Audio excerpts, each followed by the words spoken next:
तो हम लोग बात कर रहे थे ऑर्गेनिक सब्सटेंसेस के बारे में, जिसमें हम लोगों ने डिस्कस किया था वाटर। ठीक है, यानी बॉडी को ऐसे चीजें जो बाहर से मिलती हैं, ठीक है, उसको हम कहेंगे ऑर्गेनिक कंपाउंड्स। ठीक है, सॉरी, इन इनऑर्गेनिक कंपाउंड्स। देखिए, ऑर्गेनिक कंपाउंड्स ऑर्गन्स खुद उसको डेवलप करेंगे कोई चीज अगर देने के बाद, या फिर ऐसे चीजें जो आपको एक्सटर्नली देना जरूरी है उसको हम कहेंगे इनऑर्गेनिक कंपाउंड्स। इनऑर्गेनिक कंपाउंड्स में वाटर है, ऑक्सीजन है, ठीक है, और कार्बन डाइऑक्साइड है। ये सब क्या है आपके इनऑर्गेनिक कंपाउंड्स। ठीक है, इसमें से एक चीज ये होता है कि जब बॉडी में कोई चीज खाते हैं आप, खाने के बाद ऑक्सीजन से बाइंड हो जाती है चीज। खाने के बाद क्या होता है, ऑक्सीजन के साथ बाइंड हो जाती है। ऑक्सीजन के साथ जब बाइंड हो जाती है तो उसके बाद एनर्जी और वाटर और साथ में एटीपी मिलता है। ठीक है, तो ये चीजें मैं प्रीवियस क्लास में एक्सप्लेन कर चुका हूँ। बस यहाँ पे याद रखना ये है कि ऑक्सीजन और फूड दोनों मिलने से ही हमें एनर्जी मिलेगी। ठीक है, ये चीज याद रखना। आज हम पढ़ेंगे एसिड, बेस एंड पीएच। ठीक है, बहुत इंपॉर्टेंट है। इसको आसान भाषा से ये समझिए, जो भी हम खाते हैं, अगर उसमें हाइड्रोजन ज्यादा हो,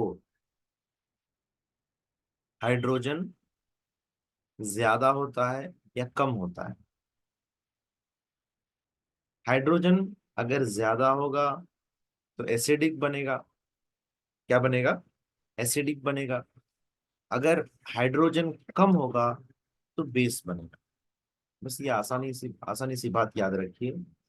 जो भी चीजें हम खाते हैं या इस्तेमाल करते हैं बॉडी में, वो जाने के बाद हाइड्रोजन क्या होता है, या तो ज्यादा होगा या तो कम होगा।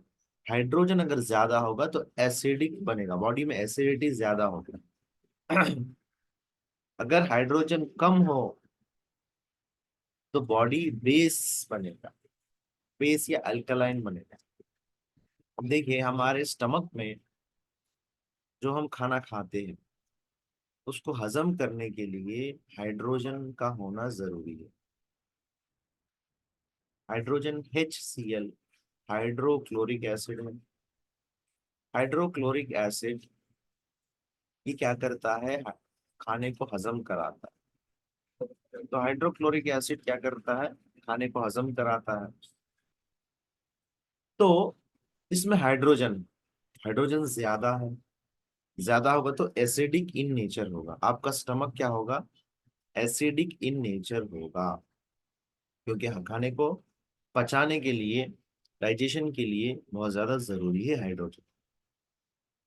अगर आप ऑलरेडी, हमारे स्टमक में हाइड्रोजन ज्यादा है, अगर हम तेज चीज खाएंगे या मसालेदार कोई चीज खाएंगे उसमें भी हाइड्रोजन ज्यादा होगा। ठीक है,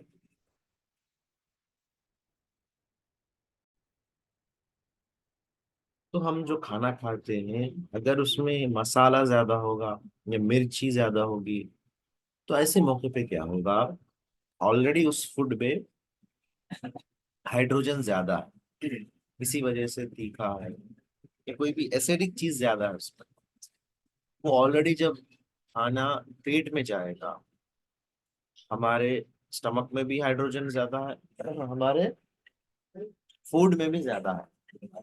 ठीक है, खाने में भी ज्यादा है और फूड में भी ज्यादा है। तो स्टमक में क्या होगा, ज्यादा एसिडिक हो जाएगा स्टमक। तो ऐसे में क्या होगा, गैसेस फॉर्म होंगे, और पेट में एकदम गड़बड़ी सी होगी, एसिडिटी होगी, गैसेस बहुत फॉर्म होंगे। ठीक है, अभी और नीचे आ जाइए, स्टमक के नीचे इंटेस्टाइन। अब इंटेस्टाइन में क्या होना है आपको, अब्जॉर्प्शन होना है। अगर सेम, क्योंकि स्टमक के अंदर लाइनिंग है, म्यूकोजल लाइनिंग है, जिसकी वजह से अगर एसिड ज्यादा बनेगा भी तो लाइनिंग की वजह से स्टमक को नुकसान नहीं होगा। अगर वो लाइनिंग नहीं होगी तो एसिड क्या करेगा, जला देगा। अब एसिड डालिए, जितना एसिड पावरफुल होगा उतना नुकसान होगा। जैसा कि हम इंसिडेंट सुनते हैं जो ना होना चाहिए, किसी ने किसी पर एसिड डाल दिया, चेहरे पे, हाथ पे, ठीक है, और कहीं दूसरी जगह पे, इसकी वजह से वो एरिया पूरा जल गया। जलने की वजह से क्या हो गया, स्किन परमानेंटली डैमेज हो, स्किन परमानेंटली डैमेज हो गया। क्यों? क्योंकि इसमें हाइड्रोजन आयॉन्स बहुत ज्यादा थे, इसकी वजह से एसिडिक होकर एसिडिक उसने जला दिया। इसी तरह स्टमक के अंदर लाइनिंग होती है, अगर एसिडिटी ज्यादा हो जाए, एसिड नेचर ज्यादा हो जाए, तो वो लाइनिंग बचा के रखता है। लेकिन अगर वो लाइनिंग को भी अगर डैमेज हो जाए तो पेट में अल्सर हो जाता है, स्टमक डैमेज होता है, और बहुत सारी प्रॉब्लम्स आ सकती है, यहाँ तक कि कैंसर भी हो सकता है। ठीक है। उसके रीजन बहुत सारे हैं इसके अलावा भी, लेकिन यहाँ पे हम समझना जरूरी है। यहाँ पे दूसरी चीज समझने वाली ये है कि यहाँ पे एसिडिक है।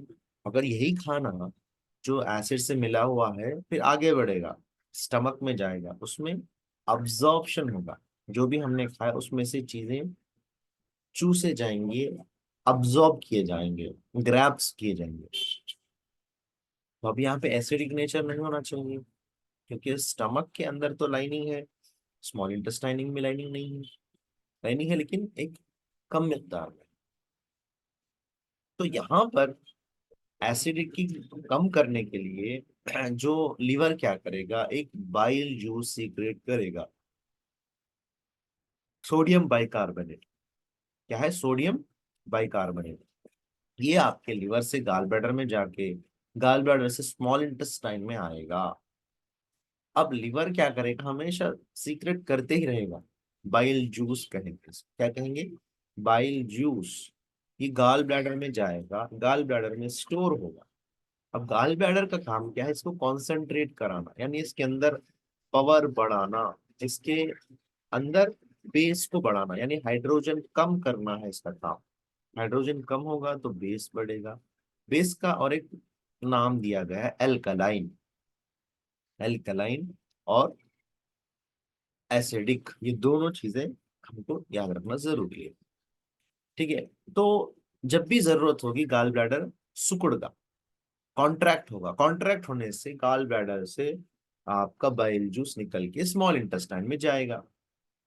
स्मॉल इंटेस्टाइन में वो एसिडिक और यहाँ पे अल्कलाइन, ये दोनों मिलके वहां पे न्यूट्रल हो जाएंगे, पीएच लेवल नॉर्मल होगा।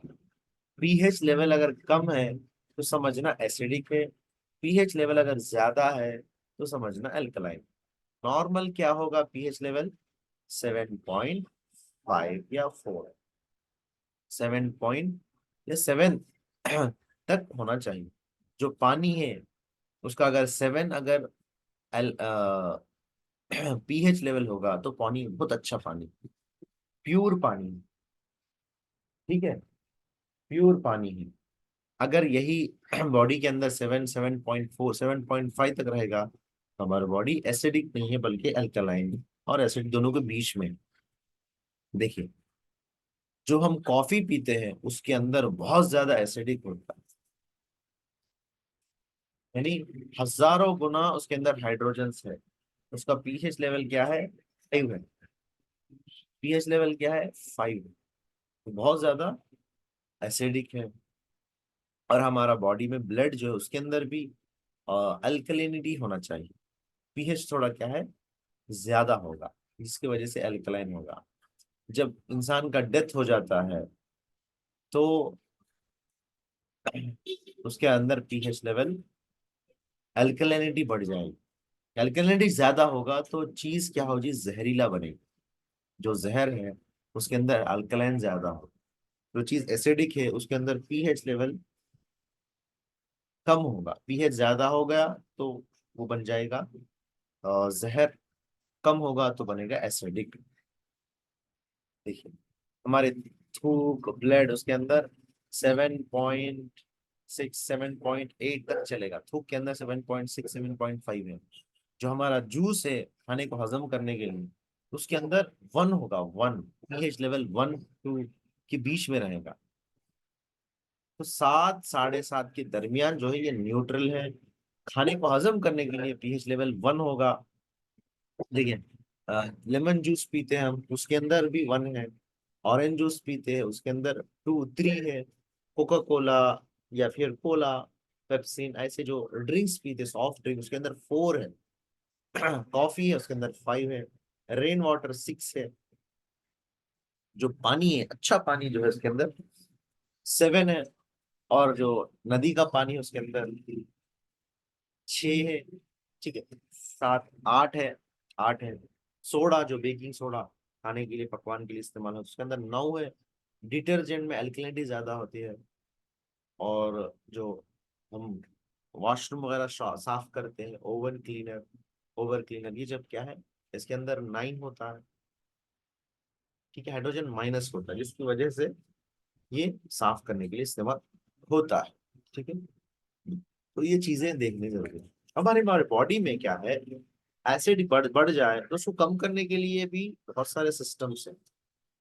उसमें लिवर मदद करेगा बहुत ज्यादा। ठीक है, बहुत ज्यादा लिवर मदद करेगा, इसको याद रखें। तो ये था पीएच लेवल। तो पीएच लेवल शायद आपको समझ में आ गया होगा। ठीक है, इसमें अगर कुछ डाउट है तो आप पूछ सकते हैं।